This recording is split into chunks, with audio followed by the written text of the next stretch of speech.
cupcake. She is a beautiful girl. She is so beautiful. Beautiful girl. And she knows it. It's the Comedy Cupcake. It's the Comedy Cupcake. It's the Comedy Cupcake. It's the Comedy Cupcake Show.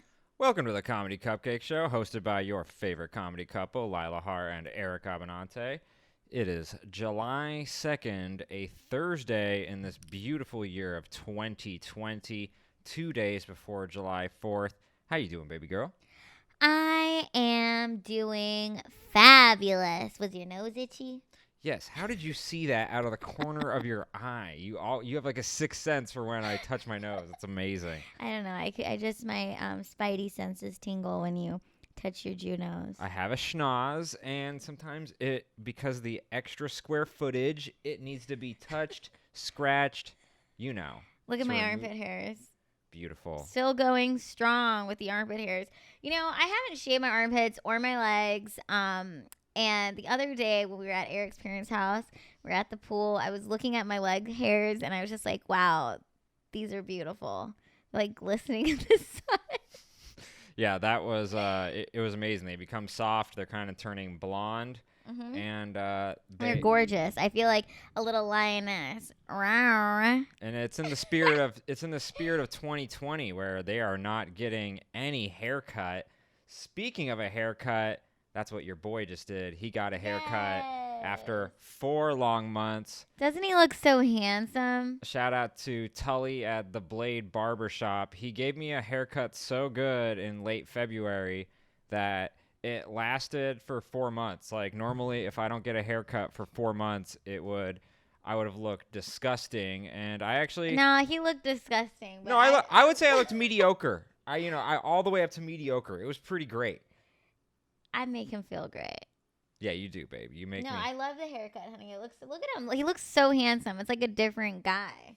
No, I'm the same guy that's always been here, loving you. But yeah, it wasn't easy, you know, in 2019, I would have just walked into our local shop, the Blade Barber Shop here on Lancashire, and this time I walk by and there's a sign that says appointment only. And so I thought, okay, this can't be too hard. I'm going to, call up and get an appointment. It wasn't that easy. I had to get a link, and then you have to sign up on the link like it's a slotted open mic or something. It was kind of like trying to get into a speakeasy during the Prohibition era of the 1920s. Like you had to have a password, so that they would let you in. I've given up on trying to get a haircut. I called today, the salon that I like to go to, and they said it was an appointment. She told me to call back at 2, and I just never called. So I'm letting my hairs grow wild, like the wild lioness that I am. Do you guys miss the Joe Exotic part of this quarantine? Because I do. That's when it was fun. That's when it was still, I mean, I guess it was never really fun, but you know what I'm saying. You know what? I feel like I can't even say I'm having fun. I'll offend people. Yeah. But what a 2019 thing to just be able to walk into a place and, patronize their store. It's unbelievable that now you have to we all have to take all these different precautions just to attend. And it's funny, you get, I got the temperature scanned as soon as I walked in, which is cool. They have these glass or maybe even plastic partitions between each person. But it's funny because some people that when they walked in, they walked in with a mask, but then they just took the mask off as soon as they got checked and approved, and then they got their haircut without a mask. And I'm like, man, the rules are really inconsistent these days. You never know. I am tired about hearing about masks. Everybody's writing the same damn thing on Facebook. So my birthday is on the 14th. I'll be 29 years old. And I was thinking to myself, I was like, I should just go off the grid, the social media grid for my 29th year. I'm serious. I'm seriously considering that. other than creating my own content, I don't really want to read what anybody's writing or posting because it's all the same thing. Everybody's angry. Yeah. So much anger. Yeah, I do feel like social media, like our greatest export is complaining at this point because that's all we're doing. We're just complaining. We're not really doing anything. And I think in this era, people are afraid to make anything. And it makes me so sad that all I see are complaints when a majority of my Facebook list is comedians. And I'm like, comedians, where are the jokes? Where is the comedy? And it's not comedy anymore. It's angry mob. And who can we take down next? Yeah, it's pretty angry. The thing that's being taken down next, do you know what the next thing being taken down is? What? July the 4th. Oh, yeah. July the 4th is being attacked.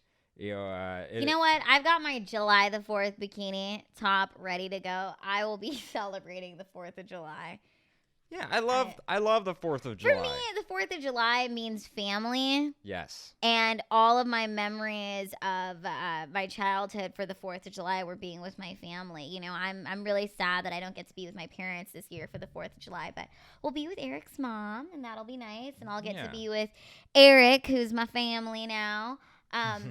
But yeah, that's another thing. I'll be wearing my 4th of July top. And I'm going to post a picture on Instagram, and we'll see what the people have to say about my God bless the USA. I love Jesus too. Yeah, I just think it's funny because most people who are criticizing July the 4th have literally never been outside the country. So, yeah. Which is it? Do you hate America, or are you never gonna leave it? Because if you hate America, I would think you'd be from another country. But it seems like the people who, I remember back in the 2000s, the Death to America chants were like the people we were going to war against, and now the Death to America chants are like for people here in the United States, which is like very interesting to me. Yeah, that's why for my 29th birthday, I think I am going to spend a month off of Facebook. I might just delete it off of my phone. I can't really do the Instagram or the Twitter because that's how I stay up to date on news stuff. But Facebook is just too much. It's just, yeah. Yeah, well, wow, what a sacrifice. I'm going to delete such a sacrifice. I'm going to delete one of the three. Wow. You know what? Okay. I love Instagram. I post selfies with my tea and my drink more water messages. Speaking of which, I don't have any makeup on right now. And for anyone who cares, you probably don't. But I'm going to tell you anyways. I get messages. People are like, Lila, how do you have such great skin? Number one, I don't give a fuck about shit. I don't worry about bullshit. I don't stress. I think a lot of acne comes from over stressing about things that you can't control. I control the things that I can control, which is my water intake. I drink tea. I don't drink coffee. I be kind to people, and I'm kind to myself. And that's number one. Be kind to yourself. I used to have a lot of acne. It was so horrible. But even with the acne, I was still cute. Well, following your rules, wouldn't you say applying makeup every day is an act of not loving yourself because you're trying to constantly change your appearance instead of like accepting Ooh, your that's so appearance? Controversial, Eric. I'm just kidding. You know what? I think it's each their own. I think that makeup can be super fun. It can be playful. Like makeup is art. There's so much you can do as an artist with makeup. But I also think it's great to learn to love your skin as is. We need to see more of that. Look, you don't have any makeup, and you're so beautiful. Yes. I do find it funny, though. A lot of people say that, like a lot of celebrities do, and then they go on to these talk shows to talk about it, and then, of course, they have a makeup person and hairstylist, to work on them before they go on the show. So I was thinking about this. You know how it's just like we're living in a very big time of cancel culture. I think if I was like a super huge celebrity person who was getting canceled, I would just take my phone right here and throw it into the ocean. I would just throw it into the ocean. Or you could just turn it off. Oh, see, I'm so dramatic. Because I would throw it into the ocean. Yeah, I think a lot of people forget you can just turn off the social media. You can just like turn off your phone, not go Okay, on the internet. I have to tell you something, Eric. I have the best news article I read. There was this man who went on a 75-day meditation retreat into the woods by himself, like right before March, okay? And he came out of his 75-day retreat to COVID-19, the coronavirus, and everything that's been happening. Could you imagine being gone for 75 days? You're like, I'm going to delete my social media. I'm going to go out into the woods and meditate and just try to better myself. And then to come out into a masked world of you can't even get a haircut without an appointment. Yeah, that is funny. Like, imagine someone who's been in a coma for like 4 years. They're like, wait, Donald Trump is president? Wait, we can't go outside? Like, it must seem like a movie, you know? Speaking of which, can't go outside. Okay, we're in July. I have not been to the beach at all. I have not been to the beach since March. I have not dipped my toe into the ocean. I've not stepped into the sand. I haven't been to the beach at all. I'm sad about that. I'm so grateful that we have a pool. Eric's parents, I get to swim in the pool. Maybe that makes people angry on my Instagram stories when I'm showing off the pool. I'm sorry. Actually, I'm not sorry. Yeah, it sucks that it is funny. Isn't that sad that I feel like I need to apologize for just living? I do find trying to be joyous in this time of non-joy. No, I feel you. I do find it annoying that, Gavin Newsom isn't like opening up the California economy, but we still have to pay those California prices with rent and mortgages. Like, can we have frozen the rent and mortgage, and what Gavin about Newsom? The parking people? Yes, the California city council, like the city council of like LA and stuff, they had to vote on if they're gonna relax parking enforcement or not. And it's like, how about you guys just completely chill? I don't need that you guys to slightly relax. I need you guys to chill completely on parking, because you can't say, oh, we're shutting things down. You know what? They say defund the police. I say defund the parking enforcement. Defund the DMV. I think we should, it's like when you have a car, it's not just you buy your car and you get to have a car. Like, having a car is expensive. Every year, having to pay for, that stupid sticker in the back? Yeah, registration? Yeah, that's the most expensive sticker in the world. It is hard. I had a smog check recently. Do you want to know why I failed my smog check? Why, honey? Because I didn't have the proper gas cap. Like, what is that? Like, you can have the wrong gas cap. I was like, I have a gas cap, but it didn't seal all the way. And so it's just like, and of course, it was like $25. Yeah, there's a lot of weird rules. They want you to pay for more things. I think we should defund that. Let's defund that first and foremost. The DMV. Where is the outrage?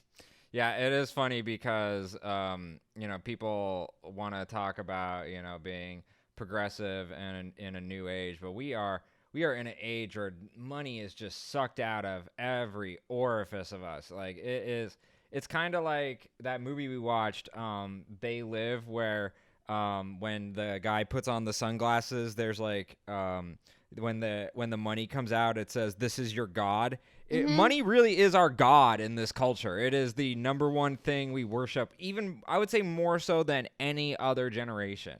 It is just it is the thing we love. Everybody wants to flex online what they have. Like me flexing in the pool. Not my pool though, but I'm flexing on you. Just kidding. Money is people's gods, and it's really sad when it should be about spending time with the people you love and family. Speaking of which, I had this thought today. When I was 15 years old, my grandmother, she lived with us. My Lola from the Philippines, she lived with us. And I am so mad at my 15-year-old self who, rather than spend every second with my grandma, like, I had all these dumbass friends who I was just with all the time and doing dumb things with. And it's like, Do I talk to those people anymore? No, I don't. I don't talk to them anymore. I talk to maybe a select few, but I don't talk to a majority of those people. And my grandma passed away this year, and it's like I miss my grandma so much. I wish I would have spent much more time with her. You know, I am grateful that when I was 25, you know, I did get to go visit her in the Philippines as an adult, but I wish that as a teen I would have been able to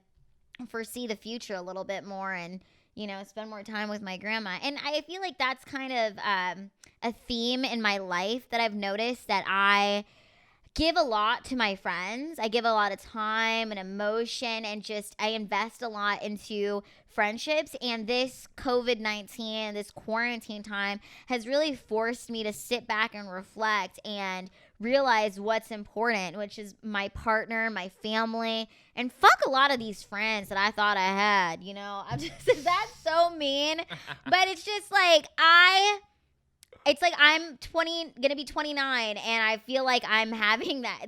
I can sit here and wish I could shake my 15-year-old self and be like, stop spending time with all your friends. Or I could be a 28-year-old woman right now and be like, hey, what has this quarantine taught you? A lot of people aren't shit.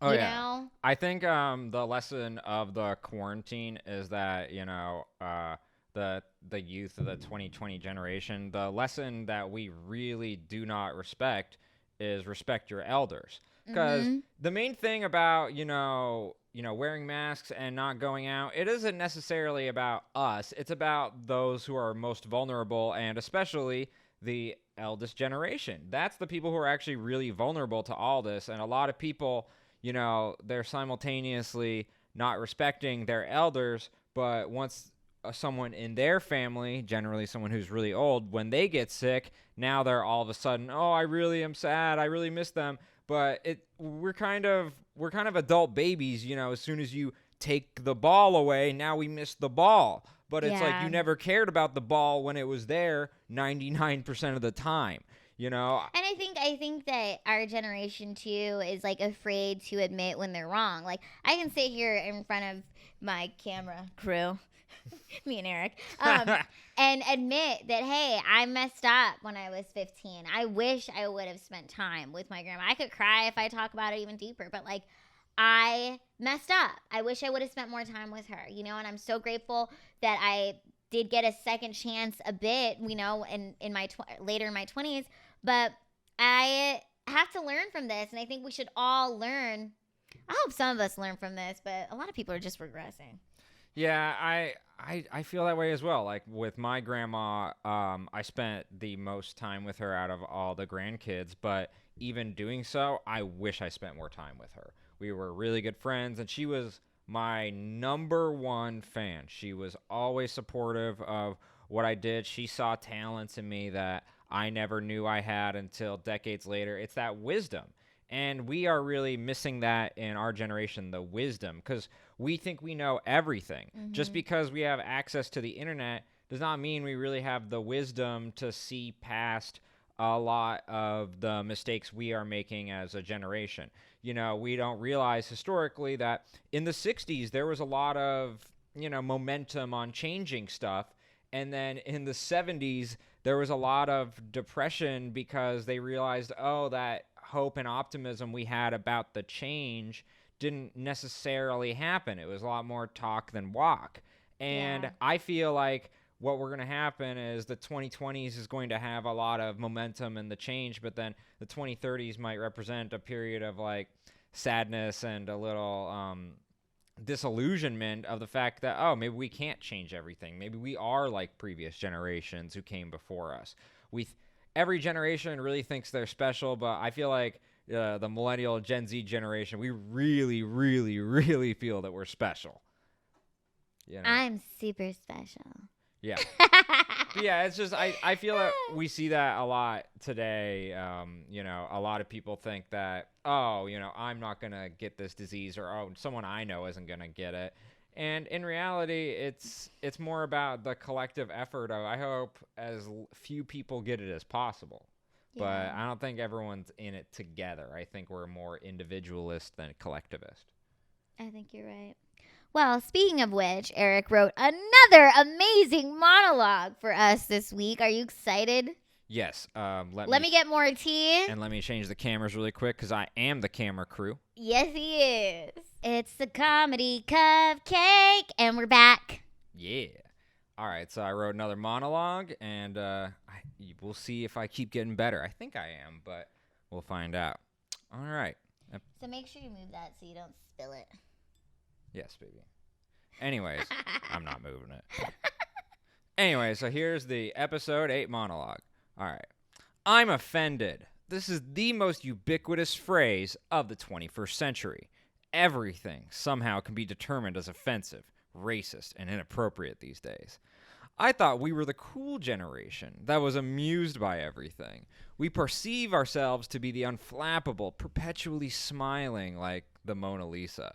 But in reality, we're constantly clutching our pearls, gasping like the shriek in Edvard Munch's The Scream. Black, white, and every shade in between seems so divided these days, but we're not, because underneath those skin colors, we have become united in how thin our skin has become. Because modern society has largely been protected from sticks and stones breaking our bones, it is the words that hurt people the most these days. As climate change makes our climate warmer, our population becomes colder and more populated with snowflakes. In 2020, we act like we are not snowflakes, yet we have the delicacy and durability of snowflakes. Falling from the sky, the snowflakes will be obliterated upon impact unless they land in an environment filled with other snowflakes. Snowflakes need each other to insulate their environment by agreeing with each other before the harsh sunlight of reality and disagreement melts their very existence. Snowflakes are incredibly weak alone. A snowflake needs a large group to give them the fake toughness of a mountain of snow.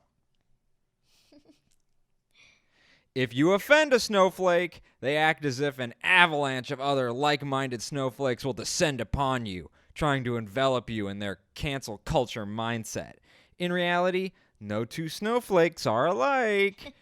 What offends them will not offend the next snowflake as much as the other one. Snowflakes act as if they have a great unity among them, but there is not one unifying idea that bonds them.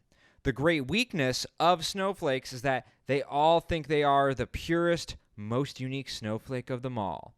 All snowflakes secretly think, I am the purest, shiniest, most unique snowflake in all the land. And secretly, snowflakes look down upon each other. Snowflakes think that snowflake is nice, but they sure don't have the features and purity that I possess. All snowflakes think that they are the best because that is what their parents told them, that they are the best. Snowflakes get so offended that they can be affected by the smallest of things, like microaggressions. Snowflakes are vulnerable to microaggressions because they have been protected from a world filled with actual aggressions in other societies like war, gangs, and widespread criminal violence. Microaggressions do not exist in a third world country because they are looking forward to the luxury of not having to deal with the actual aggressions that exist in their everyday life. What is a microaggression? Defined as, quote, commonplace daily verbal, behavioral, or environmental indignities that can occur whether intentionally or unintentionally that communicate prejudicial slights to any group. This might be the most vague definition since the diagnosis for ADHD. This means everyone can experience a microaggression. Hell, wind is a microaggression against the group of people who aren't wearing coats. Ugh. I have read multiple articles in the progressive New York Times that have stated the phrase, pull yourself up by your bootstraps, is an offensive phrase, a microaggression. What is so offensive by a phrase that simply states, try your hardest, do not rely on others, and you will do your best in life? Because too many people do not want to face the harsh reality that maybe someone else in the world tried harder than them, worked harder than them, and that someone in the world maybe deserves that thing you want more than you. It is humbling to admit and face the reality that there are people that deserve things more than you, and that maybe you need to face this reality to work harder to achieve those things that you desire. I sit next to a woman who pulled herself up by her bootstraps, even though one of her legs was numb. Paralyzed. Even though her spine did not form the same way most of us privileged, able-bodied people sit, she still has the spine to stand up to the cowardly opinions of today. The world will never be made for anyone perfectly. It is up to us to shape the world by our actions, not our complaints. As progressives, we see ourselves in 2020, we've actually become regressive. A culture is not measured by what you can do and say, but what you cannot do and say. In 2020, you cannot have certain opinions, say certain things, or support certain ideas. People have been fired from their jobs and shunned from society for personal text messages, personal emails, and even liking social media posts of others. We've regressed all the way back to the 1950s, the era of the boomers' childhood that we make fun of. You know, back in my day, we never got fired for opinions of saying things that were deemed inappropriate. Okay, boomer. In 2020, we have regressed all the way back to the 1950s, where you could be blacklisted for not having the one true opinion. Artists' accomplishments, fighting for our free speech and expression in this country are being erased. George Carlin's routine 7 Dirty Words became a Supreme Court case called the FCC versus the Pacifica Foundation, who aired his 7 Dirty Words one day. This was the first time our rights became eroded because Carlin's routine was wrongly determined indecent. When we can determine one person's words are indecent, a slippery slope occurs where all words are considered indecent. Mel Brooks, less than 2 decades after World War II, made multiple movies lampooning the Nazis. I'm sure that people back then cried, "Too soon!" But they were relegated to the dustbin of history. History does not remember those who try and censor the artist. History remembers the great artists who fought the tide of public sentiment.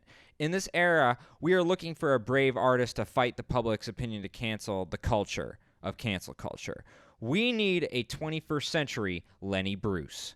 Lenny Bruce went to jail multiple times in the 1960s due to the authorities deeming his comedy act obscene. Wow. He would be jailed multiple times more until he took this argument to the Supreme Court, arguing for the rights of the First Amendment, asking to perform his act free from censorship and harassment. Lenny Bruce, although ultimately dying fighting this cause, would ultimately win. In fact, in 2003, New York pardoned him posthumously, saying that we would protect First Amendment rights. He was the comedic Jesus who died for the sins of American society, trying to censor comedians and artists. Where is our 21st century Lenny Bruce that is going to make art more offensive and not less? Wow, honey. Oh, I loved it. That was brilliant. Oh, thank you, baby. Especially the part where you made me feel so special. The audience of one I am playing to. That was brilliant. You know, it is quite hilarious how history has a funny way of repeating itself. Oh, yeah, especially when we really don't respect history or learn about it. And I feel like our generation, although we have the complete history access to our fingertips, you know, because of the internet, we aren't looking at it or learning from it because we think, oh, they were dumb and racist and, you know, we're so much better than them.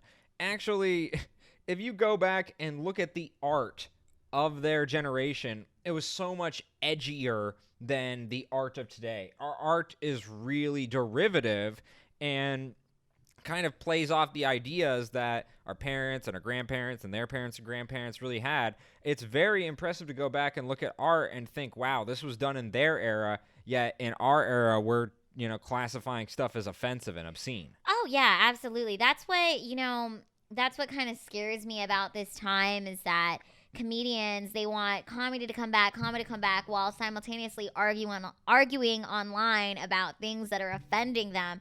It's like, how do you think comedy is going to come back when you are offended by words? We're as comedians, we should have the freedom to be able to try things. That's what you do at an open mic. You say things, you try things, and I feel like even now there's this a layer of fear. Even on my own personal podcast where I'm at home, I even feel like a little bit, oh, I can't say certain things because I don't want to offend people. And it's like, that's how are you supposed to have art if you can't even freely express yourself and try things?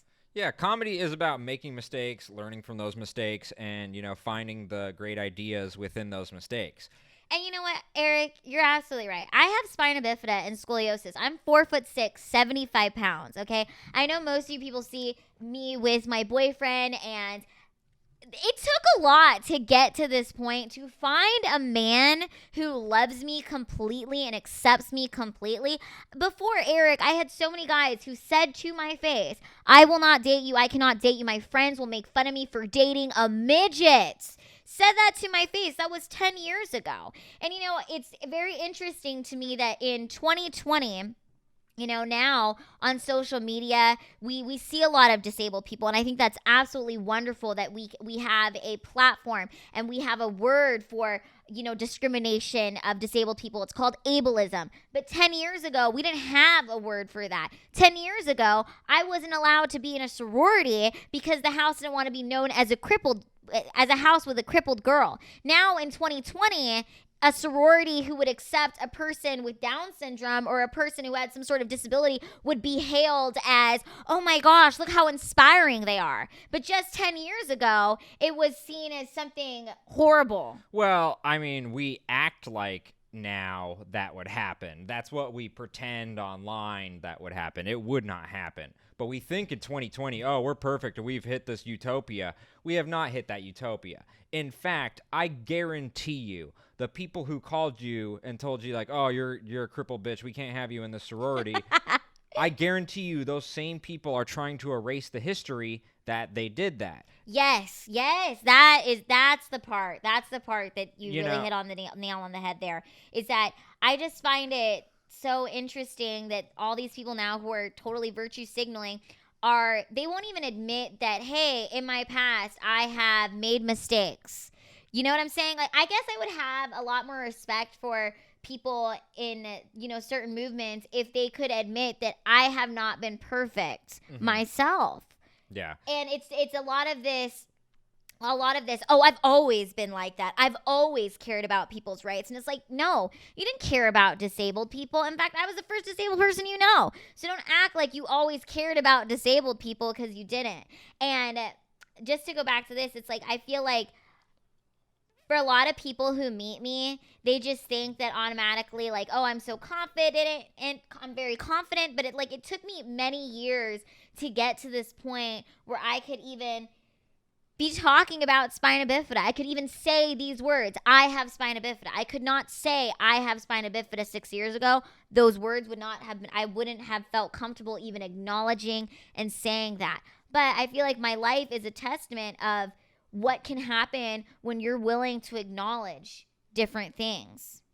Yeah, well, you didn't try to erase the history that you had. You weren't trying to say, oh, I was never disabled before. I mean, that's like, people really are trying to eliminate the history that they've had where they had flaws, where they screwed up. Good for you for admitting that, I started at this point and now I've progressed to this point. I find that most people, for instance, with the BLM movement, who have said, who are the most active in their virtue signaling, they're the ones I had to tell in 2019, hey, don't say the N-word in front of me, please. And yet they're the ones telling me about racism. And I feel like that's the issue, is your online self is like an avatar that's super buff and perfect. But in reality, you look like yourself, not perfect. And, in the end, the not perfect version of you is actually more beautiful than that quote-unquote perfect version of yourself if you accept yourself for who you are. But trying to pretend that you are this when you're really that is a little insane. Yeah, and I just think too, when people are jumping so quickly to cancel a person, it always makes me kind of question, like, you can say, oh my God, this person is so horrible. I can't believe they would do something like that. And it's like, I'm pretty sure if you just took a few minutes, close your eyes, and think about your own past, there's maybe something you have done that is equivalent, if not maybe worse, than this person you are so quick to crucify. Yeah, you know who I want to talk about really quick? Who? The McCloskeys, that couple who has been completely put on social media everywhere. They've been lambasted. They were the St. Louis, Missouri couple who were outside their home with guns defending their property. Mm-hmm. And you know what is the most interesting part? The two most interesting parts. One, the media will not show you the part where they broke their gate getting into their own home. So they were on their private property. It was a gate that was into the neighborhood. Yeah. It was a gate into the neighborhood, so that the road that the protesters were on was private property, and they weren't supposed to be there. Well, and then the other thing, which is even more interesting, the man McCloskey, I don't know his name, he has actively in his, I think he works as an attorney at law, but he has actively in his life helped out so many different black clients. And a lot of his black clients called him up personally saying, I think it's terrible how you're being depicted in the media. I know who you are. I know what you've done for other people of color, and you are not racist. Yet the way the media is depicting you is unfair. And yeah, we can make fun of the couple and it's fun, but that could be you down the road. They could start making fun of you for something that you feel like, oh, is out of context, or, oh, I don't think that, they really are painting the full picture. Well, the media doesn't make money off of painting the full picture because that's boring. The media makes a lot of money on sensationalizing things and making people seem a certain way. I just feel like there's a huge lack of empathy where people, it's like, well, you should care about how I feel, but they at the same time, they don't care about how other people feel. It's very easy to, to care about the protesters and what the protesters wanted to do. But this couple, like, for example, how would you feel if people broke onto your property?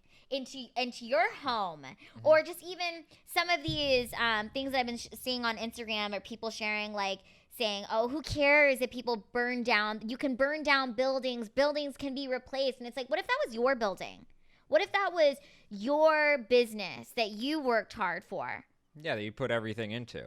In fact, the McCloskeys, they were getting crap online for having a nice place, and what isn't mentioned in the media was when they first bought that property, no one wanted it. It was kind of run down, and they rebuilt it.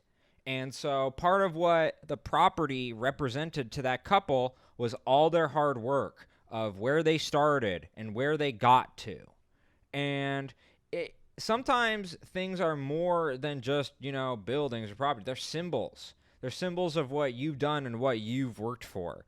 And you're not just going to stand idly by and let other people take what you've worked so hard for.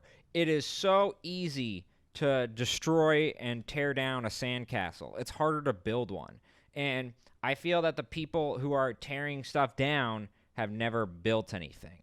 And that's the issue. You need to start, as a society, we need to start building stuff for ourselves, and then we'll understand why other people are upset when you try to tear stuff down. And you know what, Eric? As a generation, we have these things right here. You have a phone. You have more access to information than people 50 years ago had. You could film a show. You could there's so much you can do with just your phone. You could make a whole movie with your phone. People couldn't do this 50 years ago. And we want to sit here and act like, oh, it's so hard and our lives is so hard. And, oh, I want to write. Like, you can contact whoever you want to in the world. You could DM any celebrity, any famous person. You have access to all these people. And speaking of which, I feel like, too, when people message me online, like, I feel like, oh, I should respond back right away. And it's like, now I don't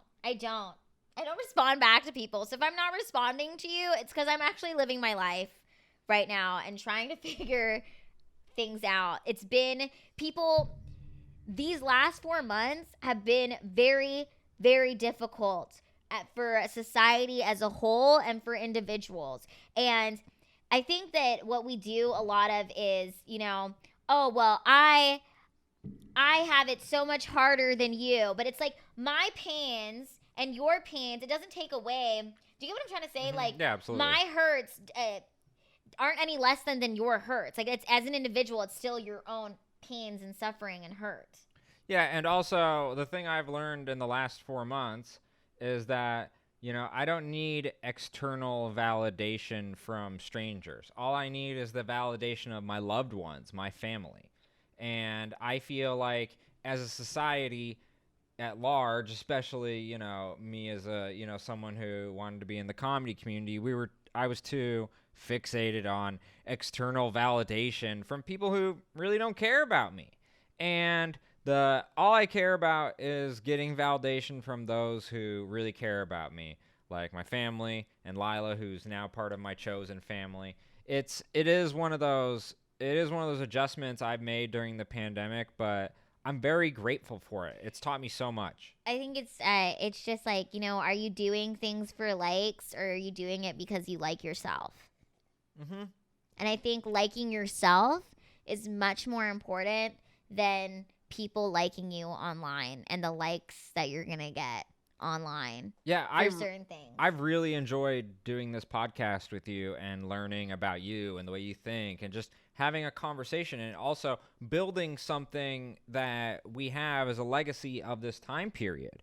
And so it's funny. It's like, it's not really, it's funny. It's just me and you in our townhome, and I don't know who's going to watch this. Maybe one person, but I'll tell you who I definitely know is going to watch this. My mom. Hi, Mom.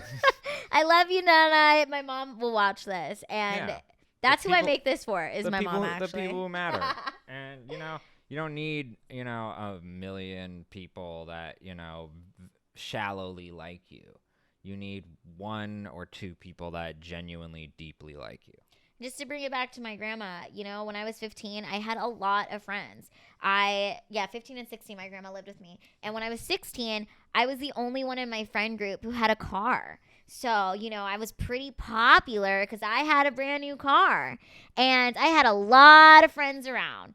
But now at 28, I don't care about those friends. Like, I miss my grandma. That's who I care about, and that's who I miss. And it's like, that's what I want to do going forward with my life, is that I think I spent a lot of 2019 really trying to make sure that everybody liked me, and I was doing so much for everybody and driving people around and, just doing so much for other people. And I need to step back and reevaluate what truly makes me happy and take my own advice, not do things for likes, but do things because I like myself. Yeah, and as I feel like doing things because you actually genuinely like doing them versus, you like the validation that you get externally for those things is more sustaining, and it's more enjoyable for you. I think that's why your skin is so nice, baby. You're not stressing out over This BS. has been such a good episode. Yeah. So, should we do our movie reviews or say that for next time? Let's save that for next time. All right. Well. Yeah. So for next episode, we've watched a ton of movies, and we will be going in a deep dive of some really good movies. So we will give you some suggestions later, but. This has been episode 8 of the Comedy Cupcake. Episode 8. Love you, Mom. And hi to my family in the Philippines, because I know they watch this too. I'll be seeing you guys one day in the Philippines. Yay. One day.